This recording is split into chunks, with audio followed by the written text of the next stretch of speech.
آج کل ہمارے مسلمان بھائی اور خصوصاً نوجوان یہ کہتے پھرتے ہیں کہ یہ مت دیکھو کون کہہ رہا ہے، یہ دیکھو کیا کہہ رہا ہے۔ یہ جملہ کہہ کر ہر بد عقیدہ کی اسپیچ سنتے ہیں، ان کی تقاریر سنتے ہیں۔ کیا یہ درست ہے؟ جواب سماعت فرمائیے، یہ جملہ کہنے والوں کی بڑی تعداد گمراہی میں مبتلا ہو چکی ہے اور مزید بھی ہو رہی ہے۔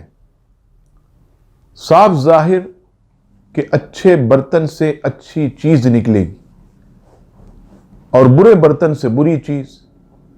اسی طرح جن کے دلوں میں بد عقیدگی اور گمراہیت رچی بسی ہوئی ہوگی، ان کی زبان سے بھی گمراہ کرنے والی باتیں ہی نکلیں گی۔ ہاں، یہ الگ بات ہے کہ وہ منافقت کا لبادہ اوڑھ کر، شہد دکھا کر زہر کھلا دیں۔ ہر مسلمان خوش عقیدہ کو یہ کوشش کرنی چاہیے کہ وہ صرف اور صرف علماء حق، علماء اہل سنت ہی کے بیانات سنیں، ان کی اسپیچز سنیں اور دیکھیں۔ اور ہم تو بہت کم علم لوگ ہیں۔ ہمارے اکابر علماء اسلام یہ بھی بد عقیدہ لوگوں کی گفتگو سننے سے بچتے تھے۔ چنانچہ اس ضمن میں آپ کی خدمت میں حضرت سعید بن جبیر رضی اللہ تعالیٰ عنہ کی ایک واقعہ بیان کرتا ہوں۔ حضرت عبداللہ ابن عباس رضی اللہ تعالیٰ عنہما کے خاص شاگرد حضرت سعید بن جبیر رضی اللہ تعالیٰ عنہ کو راستے میں ایک بد مذہب ملا۔ کہنے لگا، کچھ عرض کرنا چاہتا ہوں۔ آپ نے فرمایا، میں نہیں سننا چاہتا۔ اس نے عرض کی ایک کلمہ۔ حضرت سعید بن جبیر رضی اللہ تعالیٰ عنہ فرماتے ہیں کہ اتنا سا بھی نہیں۔ یعنی کیا مطلب؟ حضرت سعید بن جبیر رضی اللہ تعالیٰ عنہ نے اپنی انگلی مبارک سے اشارہ کیا اور فرمایا کہ بالکل بھی میں سننا نہیں چاہتا۔ اب بتائیے، اللہ تبارک و تعالیٰ کے یہ عظیم بندے اور اتنے بڑے عالم دین، مگر بد عقیدہ کی زبان سے یہ بالکل جو ہے وہ سننا پسند نہیں کرتے۔ اور اس کے بعد حضرت امام محمد بن سیرین رضی اللہ تعالیٰ عنہ، جو کہ خواب کی تعبیر بتانے میں اللہ اکبر، امت میں سب سے عظیم آدمی، ایک شخص آپ کی خدمت میں آیا، بد عقیدہ تھا۔ کہنے لگا، حضور کچھ قرآن کی آیت سنا دوں؟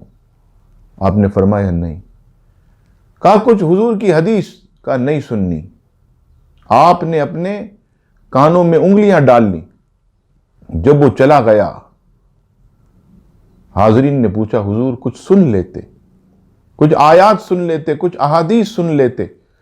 آپ نے فرمایا، اللہ کا کلام بے شک سچا ہے، حضور علیہ السلام کی احادیث سچی ہیں، لیکن یہ بد عقیدہ تھا، ضرور یہ قرآن کی آیتوں میں اپنی طرف سے کچھ ملا دیتا، احادیث رسول میں اپنی طرف سے کچھ ملا دیتا، اور میں اگر سنتا تو خدشہ تھا کہ میں بھی عقیدے کے اندر کمزور ہو جاتا۔ ذرا سوچئے کہ جب اکابر علماء اسلام کا یہ حال ہے تو ہم تو بالکل کم علم لوگ ہیں، ہمیں کس قدر بچنا چاہیے۔ لہذا کوشش یہی کریں کہ خوش عقیدہ مسلمان جو اللہ تبارک و تعالی اور اس کے حبیب سے سچی محبت رکھتے ہیں، جو صحابہ و اہل بیت سے عقیدت رکھتے ہیں، جو اولیاء کرام سے سچی محبت رکھتے ہیں، صرف اور صرف انہی کے بیانات، انہی کی تقاریر اور انہی کی صحبت میں بیٹھیں۔ کوئی ایسا کلپ بھی آئے بد عقیدہ، بد مذہب کا، اسے ڈیلیٹ کر دیں، آگے نہ بھیجیں، اور بھیجنے والے سے بھی کہیں کہ یہ ہمیں مت بھیجا کر، کیونکہ اس سے ہمارا ایمان جو ہے وہ کمزور ہوتا ہے۔ اللہ تعالیٰ سے دعا ہے رب کریم ہم سب کو ایمان کی پختگی عطا فرمائے، آمین ثم آمین۔